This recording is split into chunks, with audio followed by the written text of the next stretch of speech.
nous allons lire un passage dans le livre de 1 Corinthiens, chapitre 3, au verset 10. Il dit ceci.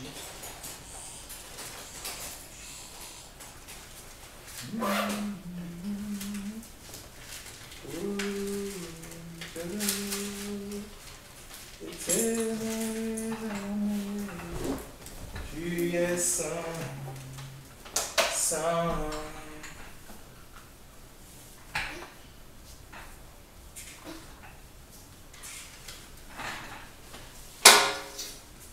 Donc voilà, 1 Corinthiens, il est dit.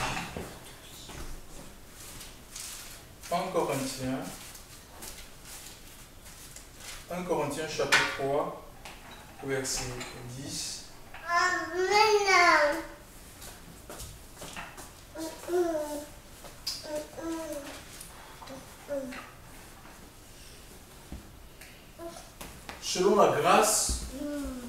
Selon la grâce de Dieu qui m'a été donnée, j'ai posé le fondement comme un sage architecte et un autre bâti dessus, mais que chacun prenne garde à la manière dont il bâtit dessus. Car personne ne peut poser un autre fondement que celui qui a été posé, savoir Jésus-Christ. Or, si quelqu'un bâtit sur ce fondement avec de l'or, de l'argent, des pierres précieuses, du bois, du foin, du chaume, l'œuvre de chacun sera manifestée. Car le jour le fera connaître, parce qu'elle se révélera dans le feu, et le feu éprouvera ce qu'est l'œuvre de chacun. Si l'œuvre bâtie par quelqu'un sur le fondement subsiste, il recevra une récompense. Si l'œuvre de quelqu'un est consumée, il perdra sa récompense. Pour lui, il sera sauvé, mais comme au travers du feu. Ici, l'épître de Corinthe est une épître écrite par l'apôtre Paul.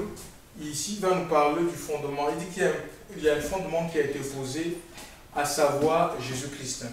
En fait, il présente Christ comme étant le fondement, chers frères et sœurs, de la foi chrétienne, dont la foi d'un enfant de Dieu, la foi de tout croyant doit avoir pour base, pour fondation, Jésus-Christ. La fondation, ce n'est pas une dénomination.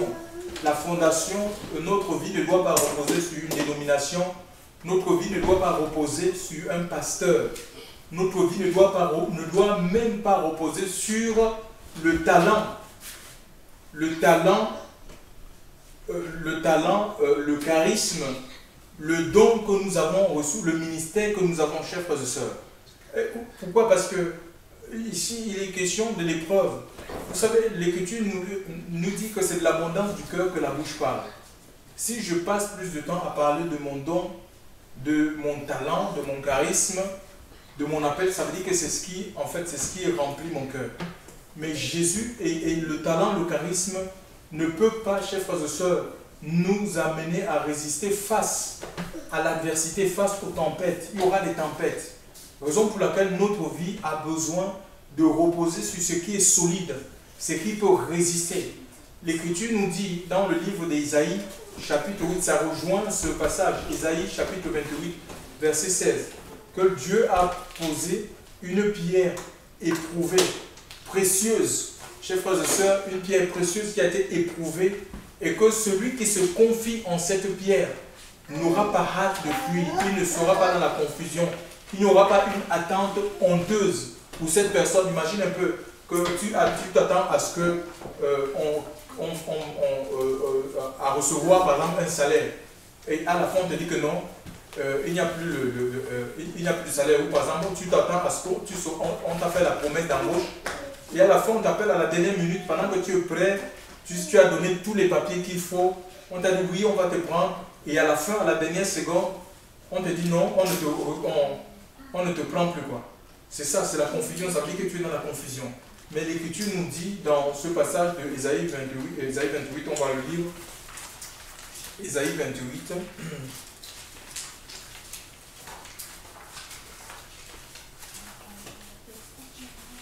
Ésaïe 28, verset 16.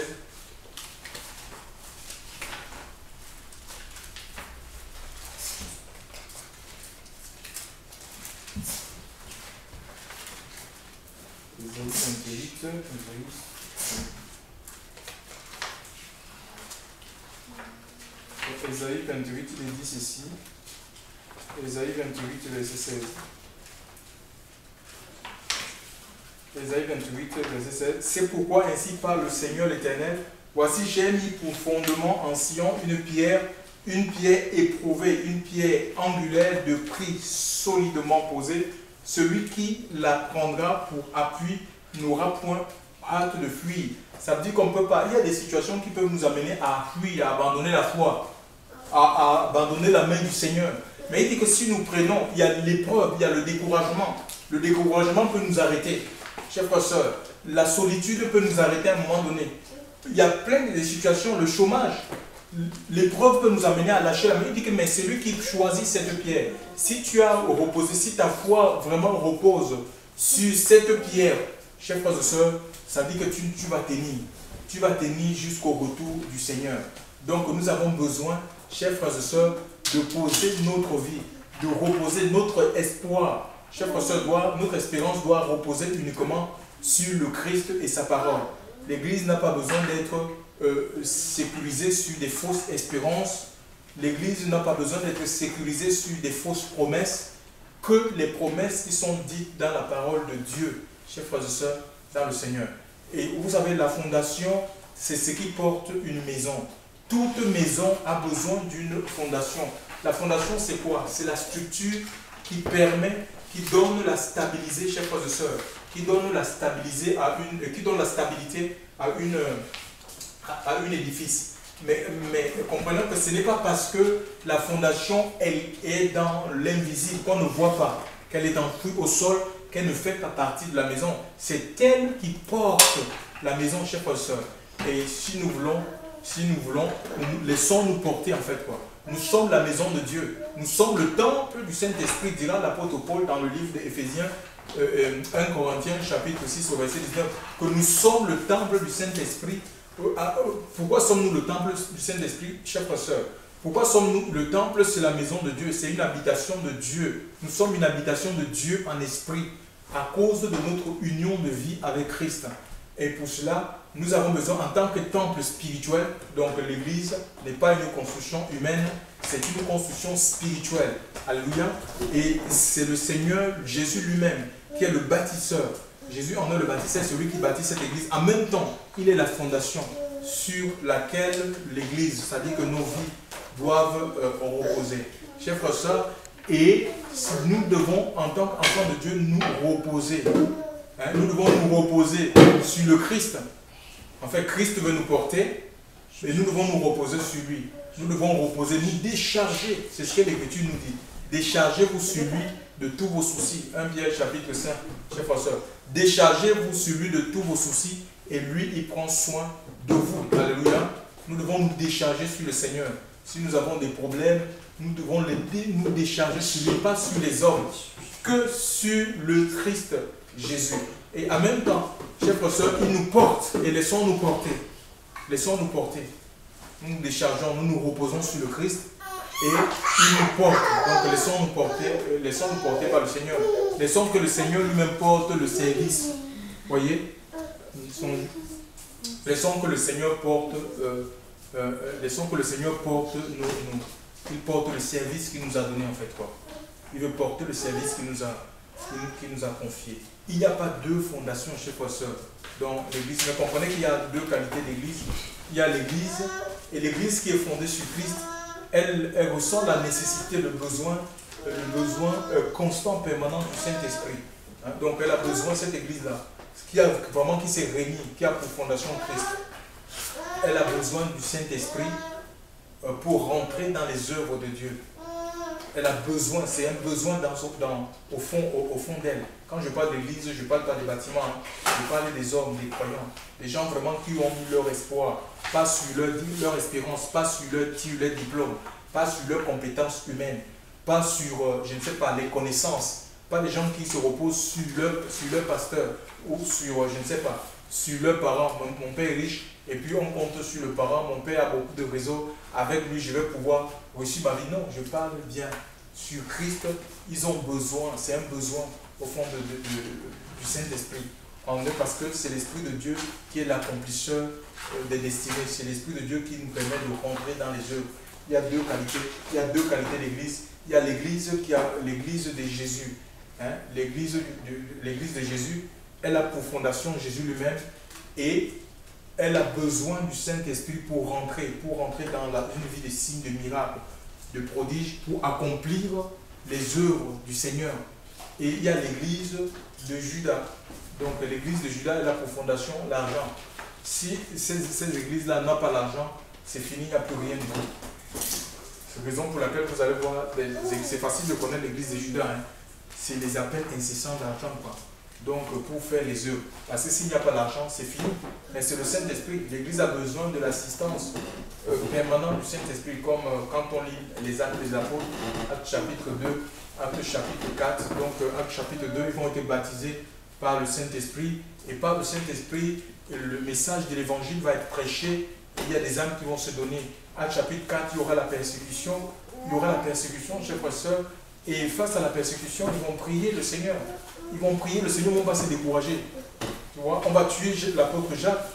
Et Pierre sera emprisonné. Et l'église va prier, va laisser les prières à Dieu. Il sortira et ils vont prier le Seigneur. Et le Seigneur va vraiment agir. Frère, ils vont revivre un autre baptême de l'Esprit. Hein? Ils vont vivre encore la Pentecôte pour la deuxième fois. Donc un renouvellement de l'Esprit. Et la parole de Dieu sera annoncée avec assurance. Chers frères et sœurs, nous n'avons besoin de rien d'autre que du Saint-Esprit. Et pour cela, il faut que nos vies reposent que sur le Christ. Pas sur le ministère, les choses que Dieu t'a données. Parce que c'est fragile. Hein? Tout ce que nous avons sur la terre, chers frères et sœurs, les royaumes du monde, les royaumes qui sont dans le monde sont des royaumes fragiles. Ça ne tient pas. Un tsunami comme ça, tout est balayé. Chers frères et sœurs, une guerre, il n'y a plus rien. S'il y a une guerre maintenant, c'est fini. C'est le chaos, c'est le désordre. Donc on ne peut pas mettre notre confiance sur la finance, sur le travail. Le travail, tu peux subir la délocalisation. Tu peux dire oui, moi j'ai mon travail, mais tu peux aller un jour au travail, tu vas le matin comme ça, les machines, on a démonté les machines, la nuit les patrons ont décidé de démonter la machine la nuit pour les amener en Roumanie. La délocalisation, donc on doit se reposer sur le Seigneur, chers frères et sœurs. Il est vraiment la pierre qui porte l'édifice. Et lui-même il a dit que le séjour des morts ne prévaudra point contre son église. Mais c'est l'église qui est bâtie par le Seigneur. Alléluia. Et cette église-là, elle est forte, elle est puissante, elle est insurmissible, elle va traverser le temps. Elle ne peut pas être arrêtée, consumée par les épreuves, par les difficultés. Elle va connaître l'opposition, mais c'est dans l'opposition même que la puissance de Dieu va se révéler au milieu en son sein. Chers frères et sœurs dans le Seigneur. Donc soyons cette église, et je voulais vous dire qu'il n'y a rien qui peut arrêter l'église du Seigneur. Si nous voulons l'église de Dieu, l'église a connu, les apôtres ont été menacés, chers frères et sœurs. On les défendait même de parler de la parole de Dieu, mais la Bible nous dit, il y a un certain Gamaliel dans le livre de Actes chapitre 5, verset 38, il va dire, si cette œuvre vient de Dieu, chers frères et sœurs, ça ne sert à rien de combattre, de lutter avec les apôtres. On va lire le passage, Actes chapitre 5, écoutez ce que le Seigneur dit, Actes des apôtres, Actes chapitre 5, verset 38, il est dit ceci. Et maintenant, je vous le dis, ne vous occupez plus de ces hommes et laissez-les aller. Si cette entreprise ou cette œuvre vient des hommes, elle se détruira. Mais si elle vient de Dieu, vous ne pourrez la détruire, ne courez pas le risque d'avoir combattu contre Dieu. On ne peut pas combattre Dieu, chers frères et sœurs. Alléluia. Donc voilà, si nous reposons nos vies dans le Christ Jésus, j'ai dit, même si nous avons nous subissons la persécution, l'outrage, il n'y a rien, chers frères et sœurs, qui peut arrêter le dessein de Dieu à notre égard. Alors nous avons besoin, chers frères et sœurs, si nous voulons rentrer dans les œuvres que le Seigneur a préparées d'avance, nous avons seulement tout intérêt à nous reposer. Il dit, il y a une seule fondation, il n'y a pas deux fondations. Ce n'est pas le prédicateur qui est la fondation de l'Église. Ce n'est pas la femme du pasteur qui est la fondation de l'Église. C'est le Seigneur Jésus-Christ. Alléluia. nos vies doivent reposer sur lui. Et il dit, il y a des matériaux, chers frères et sœurs, avec lesquels nous devons bâtir notre vie. Chers frères et sœurs, il est parlé dans ce passage que nous avons lu, il a été parlé de l'or, de l'argent, hein, des pierres précieuses. Chers frères et sœurs, oui, on ne peut pas bâtir, on ne bâtit pas l'église du Seigneur, nos vies, avec les matériaux du monde. Non, on ne fait pas l'église. Nous sommes l'église, chers frères et sœurs. On ne fait pas les cultes à Dieu. On ne fait pas, on ne sait pas, allons faire le culte, on ne fait pas. On est le culte. Notre vie doit être un culte pour le Seigneur. Dieu veut que nous offrions nos vies en sacrifice à l'autel du Dieu vivant. Tu dois monter à l'autel de Dieu et entendre d'abord demander au Seigneur, qu'est-ce que tu veux que je fasse? Qu'est-ce que tu veux que je fasse? Et Dieu veut parler comme il a parlé à ce jeune Samuel qui était dans le temple.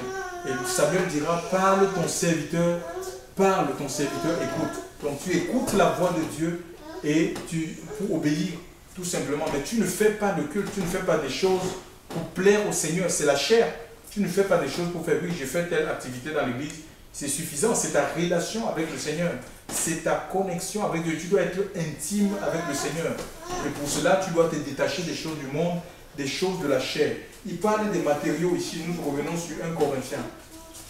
Il parle des matériaux, il parle de l'or, de l'argent, chers frères et sœurs. Et nous avons besoin de bâtir. L'or, c'est la nature de Dieu.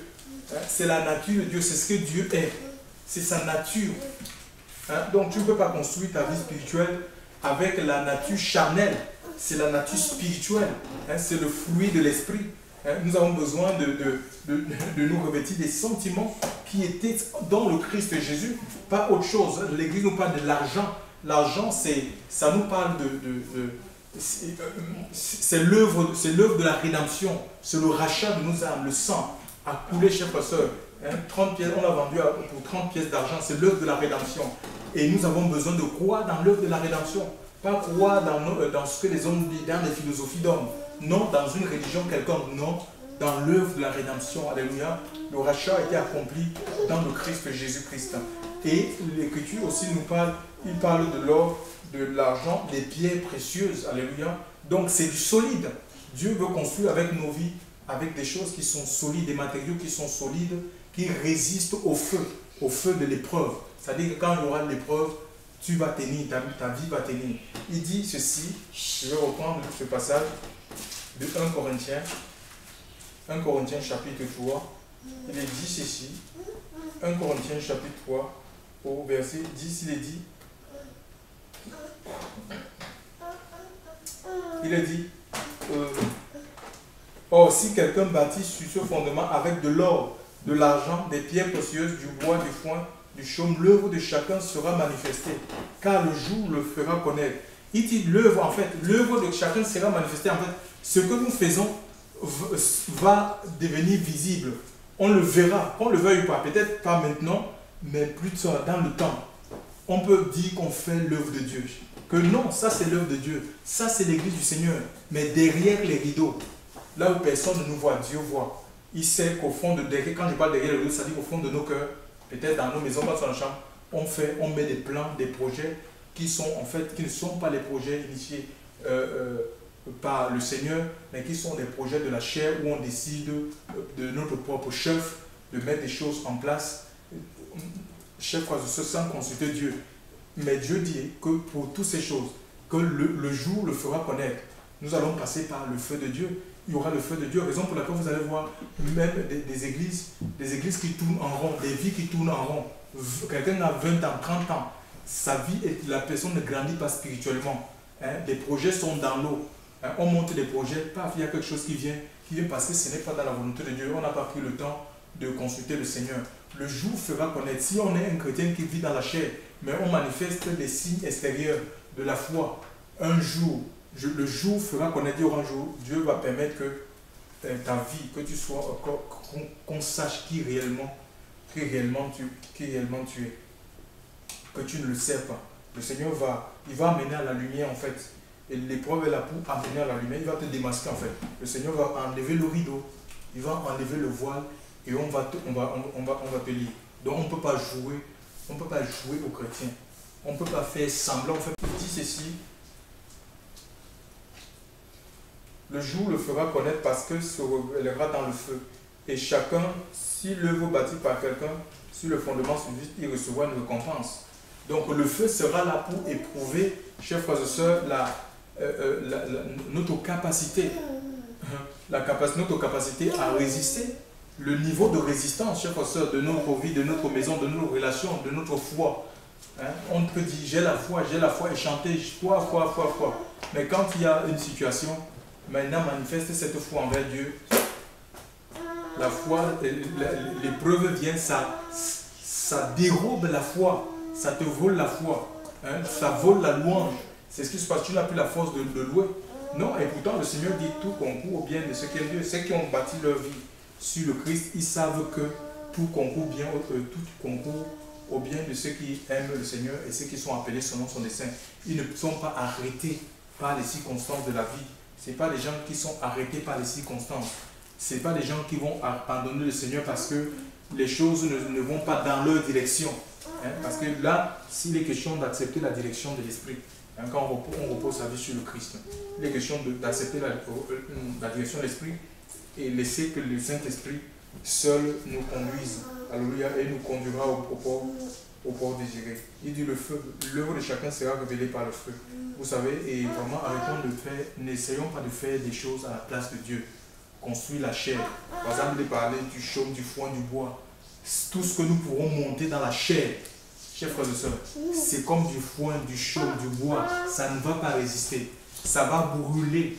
Ça va brûler, il n'y aura plus rien. Et quelquefois, on est comme ça, on est imbu de nous-mêmes. On dit, on sait. Et on a fait ça, et puis on cite. On a le carnet, il y en a qui ont l'agenda des œuvres. Ils citent ce qu'ils ont fait. Et j'ai fait ça, et j'ai fait ci, et j'ai fait ça, et j'ai fait ça. J'ai dit, toute action, chers frères et sœurs, qui n'est pas commandée par Dieu, brûlera. Tout ce qui n'est pas commandé par le Seigneur, tout ce qui n'est pas initié par Dieu, va brûler dans le feu. Tu peux monter des choses, monter des télévisions, monter des radios, monter des, je ne sais pas, des églises un peu partout. Mais si ce n'est pas commandé par le Seigneur, ça brûlera. Ça va que ce soit tôt ou tard. Cette œuvre va disparaître. Alléluia. Et peut-être avec nous, avec nous-mêmes. Tout simplement. Et voilà, donc le Seigneur nous dit. Et quelquefois, Dieu permet aussi ces choses, chers frères et sœurs. Parce qu'ici, il y a aussi une espérance pour les gens qui bâtissent dans la chair. Il est dit ceci. Il pèdera, il est dit, si l'œuvre bâtie par quelqu'un sur le fondement, verset 14, le fondement subsiste, il recevra une récompense.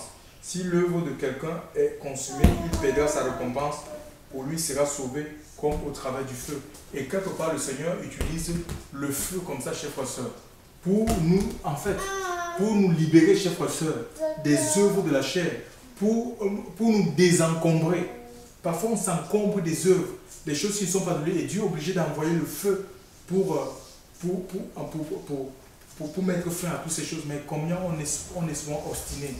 Dieu vient, il casse, et on reproduit les mêmes choses. Ce n'est pas pour qu'on reproduit. Ce qui doit mourir meurt au milieu de nous. Alléluia. Et tout doit vivre par le Saint-Esprit. Tout doit vivre. Tous les services, chers frères et sœurs, doivent être animés par l'Esprit de Dieu. On n'a pas besoin de créer des départements. Combien on crée comme ça? Il y a beaucoup de départements, des ministères qui, en fait, qui vivent par ils ont ce qu'on appelle les gens qui ont du mal à respirer, là, ils ont des problèmes pulmonaires, ils ont des respirateurs. C'est des appareils. Quand ils sont branchés par des appareils, la respiration artificielle, ça les permet, ça les maintient en vie. Non, on n'a pas besoin de cette respiration-là, c'est le souffle de Dieu. Nous avons besoin pour tous les services. On n'a pas besoin de créer des services, des départements de ceci, départements de cela. Non, dans l'église du Seigneur, nous voulons des services qui sont animés que par le Saint-Esprit. Alléluia. Que par Dieu. Nous serons heureux, nous serons en paix, chers frères et sœurs. Alléluia. Et nous aurons la joie de voir comment le Seigneur fait l'œuvre au milieu de nous. À lui soit toute la gloire. Alléluia. À lui soit toute la gloire. Laissons-nous conduire par le Seigneur. Reposons nos vies, chers frères et sœurs. Que nos vies reposent sur lui. Alléluia. Pas sur autre chose que sur le Christ. C'est lui la fondation. Et nous allons finir avec ce passage du prophète Ésaïe. Écoutez ce que le prophète Ésaïe 26. c'est formidable. Ésaïe 26 dit. Ésaïe 26 dit.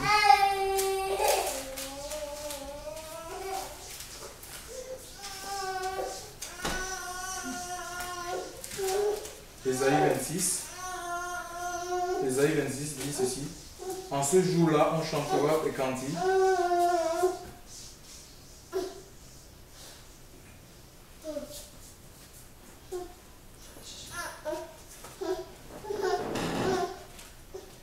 Ésaïe 26, verset 3, oui.